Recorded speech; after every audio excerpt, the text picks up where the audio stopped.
What's up, everybody? It's Matt again. I just want to do a quick video real quick before I had to go to work. Just talking about China and, the other day we all saw where China was saying that they were ramping up uh, military uh, and nuclear weaponry due to what they said was Biden wanting to investigate the origin of COVID.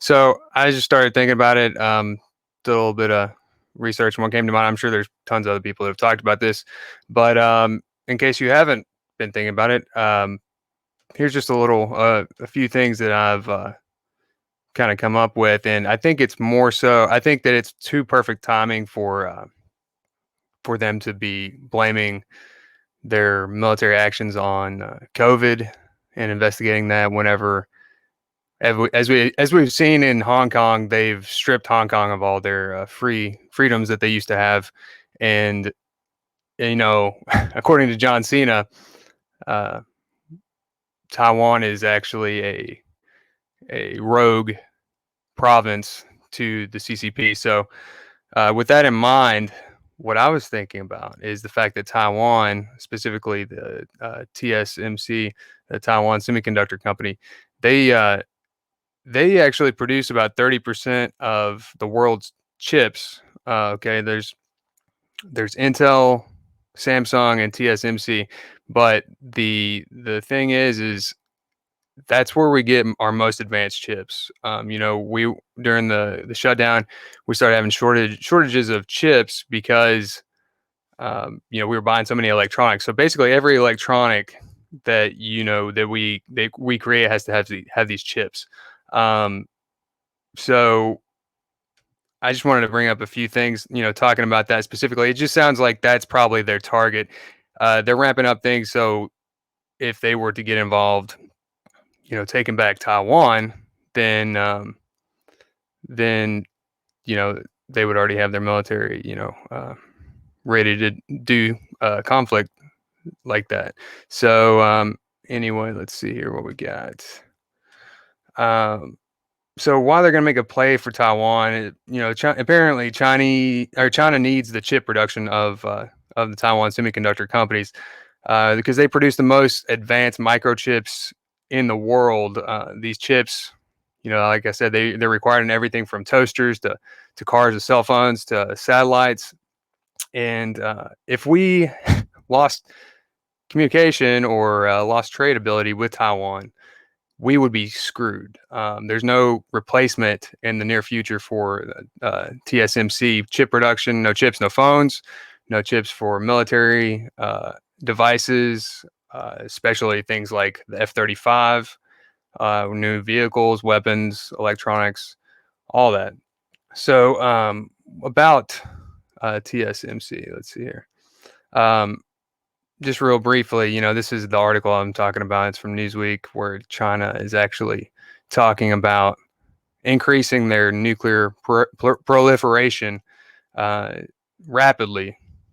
So, number of commissioned nuclear warheads, specifically in response to the U.S.'s attempt to investigate COVID-19 origins. So I think that's just a distraction.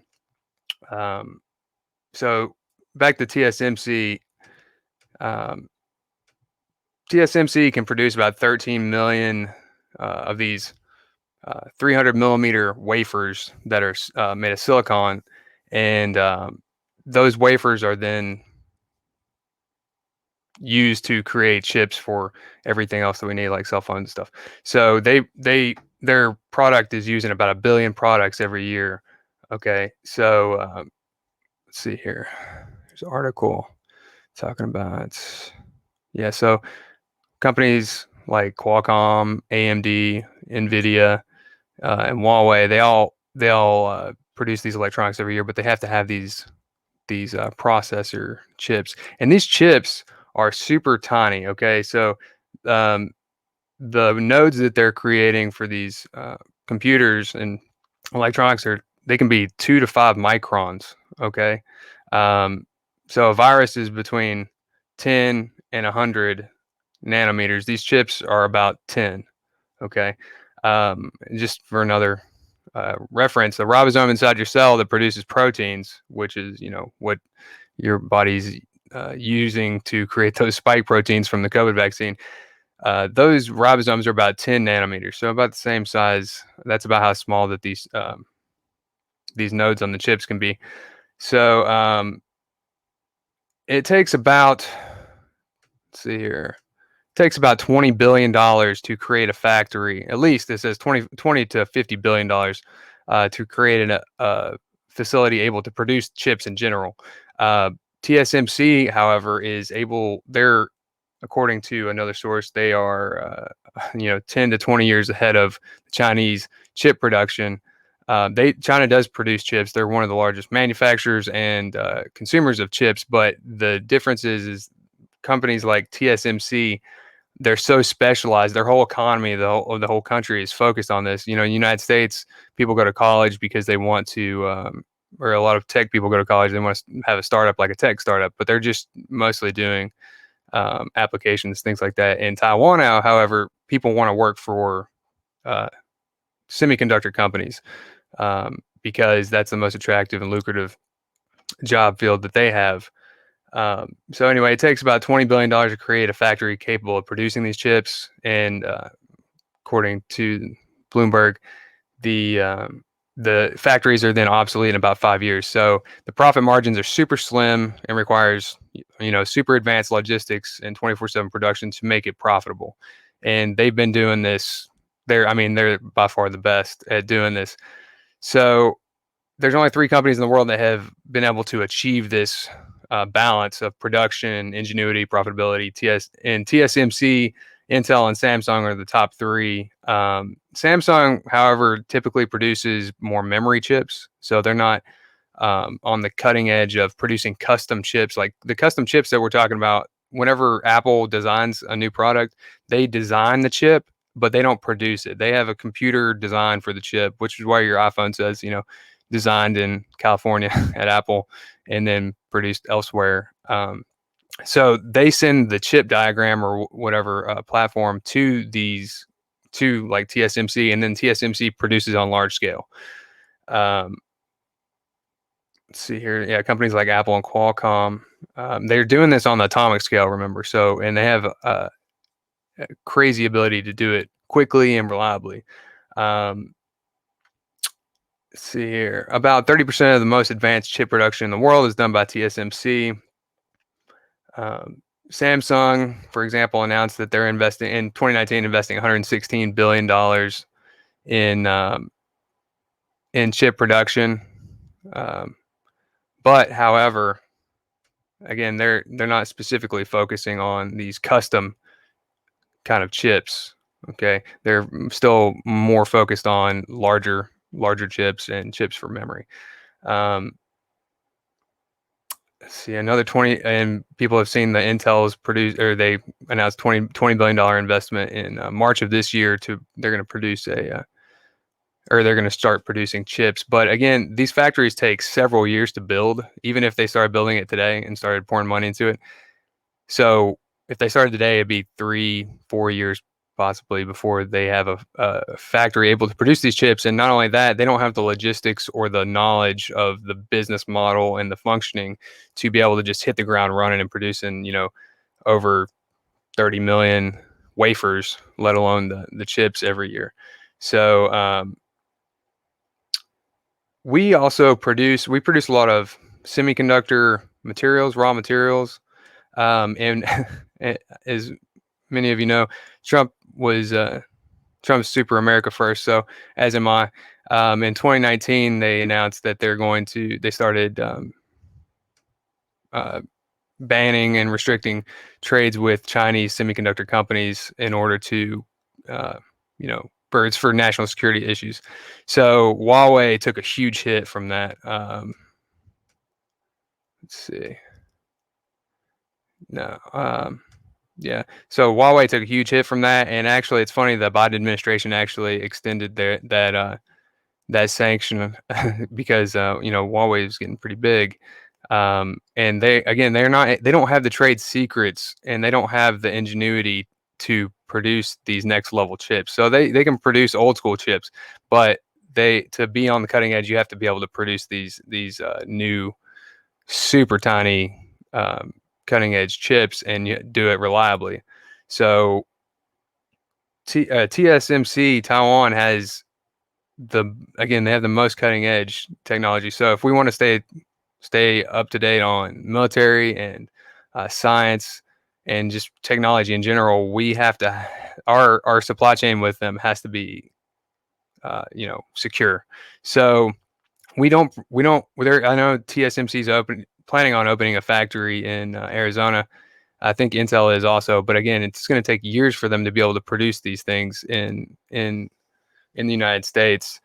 Um, Another one of these articles was talking about, even if there was a company able to produce these things today, it would take years for them to be able to set up the production in such a way to produce on mass scale for any custom chips like Apple. But Apple, they've been working together for years. So,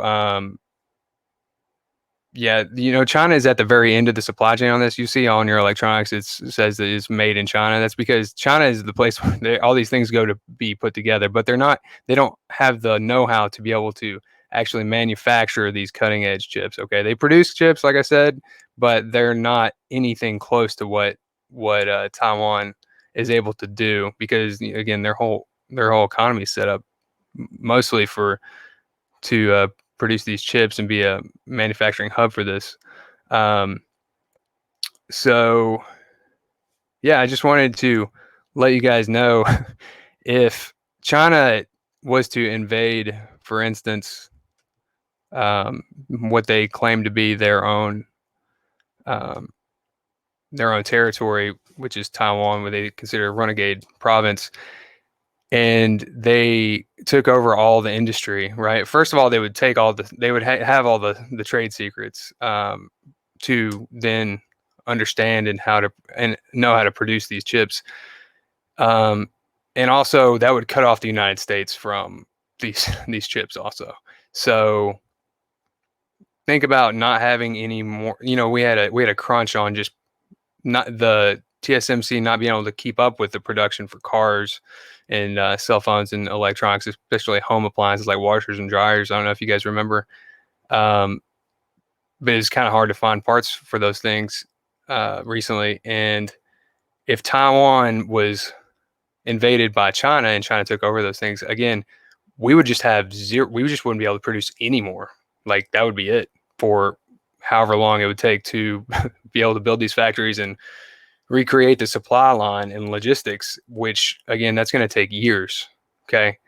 So super important. I don't think that China is we're not going to go to war with China like long distance, like what, people are thinking, or over COVID. It's going to be over Taiwan. Okay. Because Taiwan is constantly on alert. They've been ready for war for, since the 50s. So, um, that's probably what's going to happen. I don't know if anyone's paying attention to that.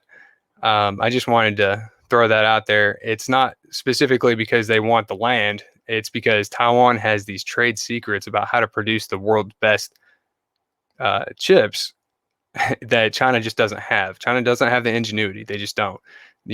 All the Chinese government does is throw money at uh, businesses, and then the businesses, the only way that they get anywhere is by stealing trade secrets from people, or paying people off to give them the secrets, because they just have no ingenuity. When you have no freedom of speech, you're not able to converse about new ideas. And this is just the way it is. You're not able to converse about new ideas or differing ideas. If someone's in the CCP, and you say something that they don't agree with, then you're just probably not going to do that in the first place, because you don't disagree with the CCP if you're in China. So the only way for new ideas to take hold is about being able to discuss ideas. That's the only way that you have ideas win over other ideas based on merit or logic, is if you're able to talk about those things openly. And again, you can't do that in China. So that's why they don't have any ingenuity. Okay. That's why America is the best place to create new things. That's why we're always innovating, is because we have exchange of ideas freely. Hopefully, so far, right now we do. People have been cracking down on that lately. But anyway, Let me know what you think about the video. I just kind of just doing this, throwing together. But it was just interesting. I thought that maybe, some of you guys might not have thought about it like this. But check me out, mattforcongress.vote. I'll talk to you guys later. Thanks for watching.